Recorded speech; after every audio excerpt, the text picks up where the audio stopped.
Salve galera, então a gente está aí fazendo mais um vídeo para falar um pouquinho sobre os conteúdos de geografia e esse vídeo aqui vai tratar sobre a última aula que nós realizamos, nossa aula pública, e dessa vez foi com um ex-aluno meu e um amigão hoje, o Antônio Quilo, Lense, que está fazendo geografia na UFPEL e junto comigo deu uma aula, uma mega aula aí na semana passada sobre urbanização mundial e brasileira. Cara, a gente nesse tópico a gente vai abordar alguns conceitos relacionados à evolução das cidades, né? Um panorama geral, assim. É um vídeo meia boca, né? Como você sabe, a gente está usando aí software livre, então, sem muita perfumaria. O objetivo do vídeo mesmo é discutir alguns conteúdos com vocês aí e dar uma mão para quem está fazendo PAV, Enem, vai fazer o vestibular da URGS. Simbora então, a gente vai falar então da urbanização mundial e brasileira e alguns aspectos importantes relacionados ao processo de evolução histórica da urbanização mundial. Seguinte, vamos lá, vamos passar aqui o próximo slide. Cara, galera, assim, as primeiras cidades, ó. Então a gente tem que entender um pouquinho, né? Que a gente está falando de urbanização ainda, a gente está falando das primeiras cidades.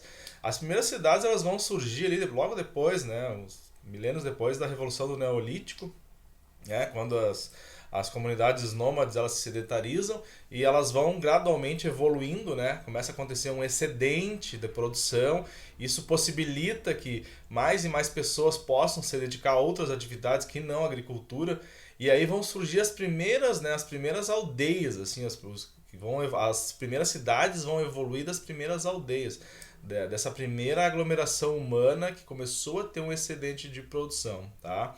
E vai possibilitar então, né, que outras pessoas se dediquem a atividades, por exemplo, de gestão, de administração, atividades religiosas, atividades guerreiras. Então isso é importante a gente lembrar, né?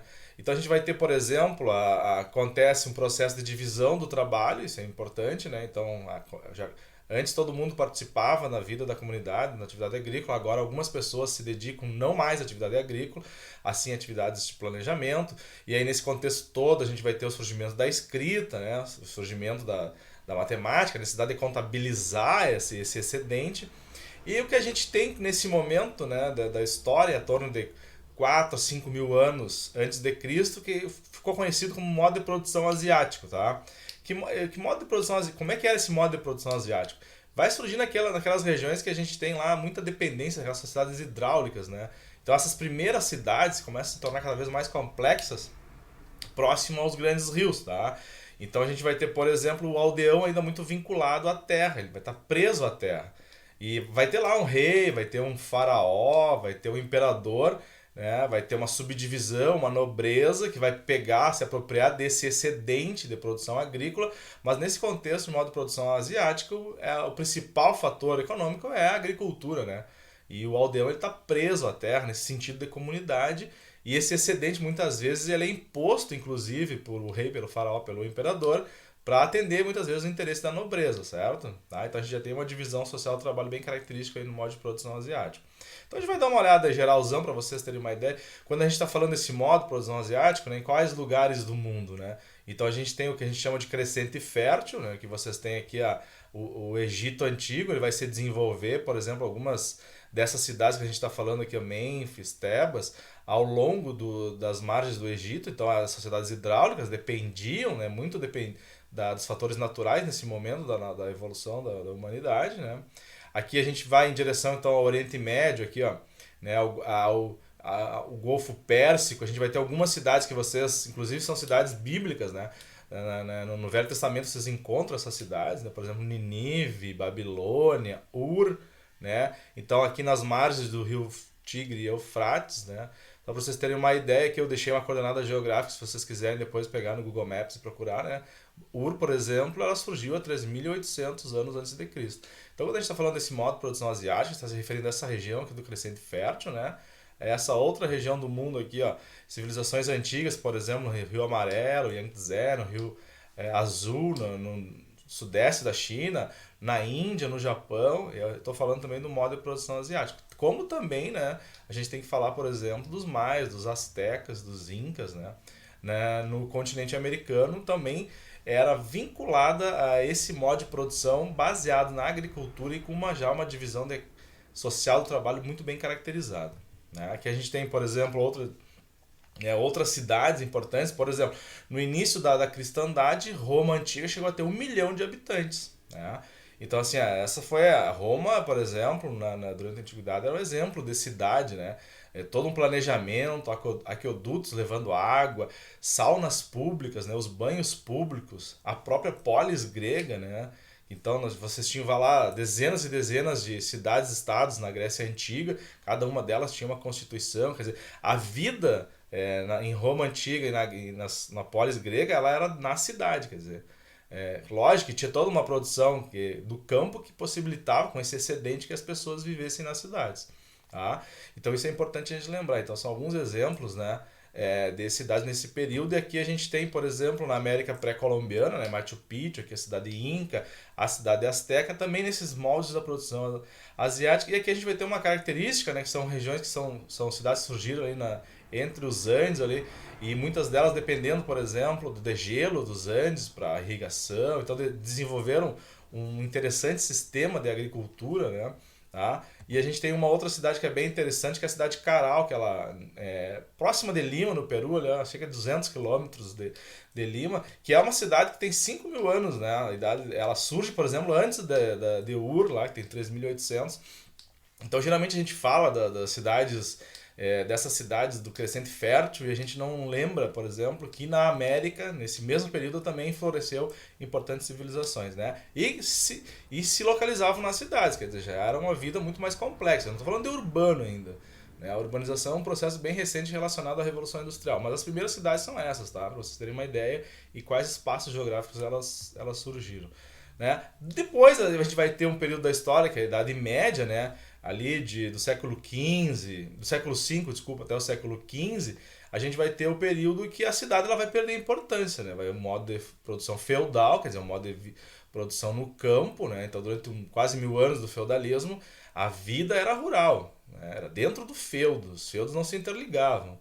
No finalzinho, né, da Idade Média começam a surgir as cidades medievais, né? Começa a acontecer aquele excedente, os burgos surgem, né, os locais de troca, e aí começa a crescer esse processo de migração das pessoas para as cidades. E a cidade medieval, você já deve ter visto, né, que a gente tem, por exemplo, um quadro do século XVI, né, do Pieter Bruegel, que ele é Triunfo da Morte, né? Ele está retratando os horrores da peste negra. Então a peste negra vai dizimar a população europeia porque as condições sanitárias dentro da cidade medieval elas eram precárias, né? Então, se a gente vê algum filme, por exemplo, de histórico que relata esse período, a gente pode ver como eram a situação das cidades, né, sem nenhuma qualidade ambiental. Então, os esgotos a céu aberto, proliferação de doenças. Era uma cidade bem literalmente, cidade bem fedida, uma cidade onde as condições sanitárias não existiam, né? Tá? Então essa cidade medieval tem essa característica, é uma cidade fortificada. A gente vai ter um centro dessa cidade, vai ser onde vai estar localizado o poder da igreja, né? Grandes catedrais, isso na Europa inteira, tá bem? Bom, a gente vai ter então um fator importante aí que quando a gente começa então a discutir a questão da revolução industrial, né? Então aí assim eu tenho um processo de urbanização porque a indústria lá, o locus da indústria, o local da indústria é na cidade e eu vou ter um movimento intenso. Depois a gente vai falar de população e aí a gente vai ver os picos, né? De excedente de população que começa a migrar para as cidades e aí começa a se desenvolver grandes cidades industriais, tá? E também com uma série de problemas, por exemplo, né, a gente tem o livro do Engels lá que fala sobre a situação da classe trabalhadora na Inglaterra, que ele vai relatar lá em Manchester, por exemplo, as condições péssimas onde viviam a população trabalhadora nesse período aí. Então a cidade industrial também não vai ser uma cidade limpa, né? Essa cidade muito poluída que a gente pode ver pelas imagens, né? Então no início da Revolução Industrial a gente tem aí o uso do carvão, né, de combustível fóssil, então a condição ambiental dessas cidades ela era muito precária também.